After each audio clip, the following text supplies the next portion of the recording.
Value Zone Hyper Mart Nandamuri Balakrishna గారిచే November 28న నాచారంలో గొప్ప ప్రారంభం. వాళ్ళంతా యాక్సిడెంట్ లో గాయాల పాలై ఆసుపత్రికి వస్తే పగలు రేయని చూడకుండా ప్రాణం పోసేందుకు శాయశక్తిలా కృషి చేసే డాక్టర్లు.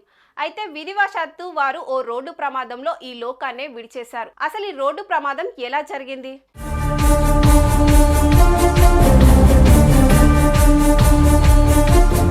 ఉత్తరప్రదేశ్ రాష్ట్రం బుధవారం ఉదయం ఇటావా సైఫై మెడికల్ కాలేజ్కి చెందిన అనిరుద్ శర్మ, సంతోష్ మౌర్య, అరుణ్ కుమార్, నరేంద్ర గాంగ్వార్, రాకేష్ సింగ్ అనే 5గురు డాక్టర్లు మరో వ్యక్తితో కలిసి లక్నోలో జరిగిన తమ స్నేహితుడి సోదరి పెళ్లికి వెళ్లారు. సాయంత్రం జరిగిన పెళ్లి వేడుకను చూసుకొని భోజనాలు చేసి తిరిగి ఇటావాకు బయలుదేరారు. తెల్లవారుజామున 3 గంటల ప్రాంతంలో వారు ప్రయాణిస్తున్న car Lucknow Agra express highway మీద కౌనౌజ్ జిల్లా కేంద్ర సమీపానికి చేరుకుంది.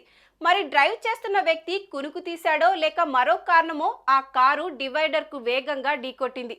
అంతే వేగంతో అదే మార్గంలో ప్రయాణిస్తున్న ఓ భారీ ట్రక్కును ఢీకొట్టేసింది.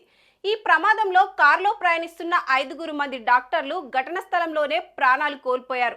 ఈ ప్రమాదంలో కారులో ప్రయాణిస్తున్న 5 మంది డాక్టర్లు ఘటన స్థలంలోనే ప్రాణాలు కోల్పోయారు. మరొక వ్యక్తి మాత్రం ఆసుపత్రిలో మృత్యువుతో పోరాడుతున్నట్లు సైఫాన్ medical college principal CP Paul మీడియాకు వివరించారు.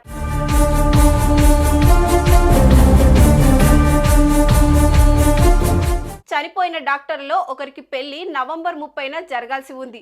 మరొక డాక్టర్కు వచ్చే ఏడాది జనవరిలో పెళ్లి జరగనుంది. ఇంకొక డాక్టర్కు 2 పిల్లలు. మెడికల్ కాలేజ్లో మంచి డాక్టర్లుగా పేరు పడ్డ ఈ 3 రోడ్డు ప్రమాదంలో చనిపోవడం ఉత్తరప్రదేశ్ రాష్ట్రంలో ఓ సంచలనంగా మారింది. చేతికంది వచ్చిన కన్నబిడ్డల్ని కోల్పోయిన ఆ తల్లిదండ్రుల ఆవేదన మాటలకు అందడం లేదు.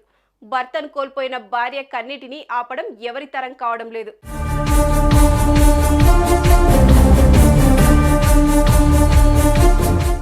కొన్ని సందర్భాల్లో రాత్రిపూట ప్రయాణాలు తప్పనిసరి అవుతున్నాయి. అయితే తెల్లవారుజామున 3 గంటలు 4 గంటల సమయంలో అప్పటిదాకా అలసిపోయిన శరీరం కాస్తంత విశ్రాంతిని కోరుకుంటుంది. తెలియకుండానే కంటి మీదకు కునుకు ఆవరిస్తుంది. సరిగ్గా ఇలాంటి పరిస్థితిలోనే ఘోరమైన యాక్సిడెంట్లు జరిగిపోతున్నాయి. ఎన్నో పచ్చటి కుటుంబాలు చిన్నాభిన్నం అయిపోతున్నాయి. సో తెల్లవారుజామున కారు ప్రయాణాలు చేసేవారు అత్యంత అప్రమత్తంగా ఉండి తీరాల్సిన అవసరం ఉంది. అలా కాకపోతే కాటేసేందుకు మృత్యువు అనుక్షణం పొంచే ఉంటుంది. ఇందుకు ఎన్నో ఉదంతాలు సాక్ష్యాలుగా నిలుస్తున్నాయి.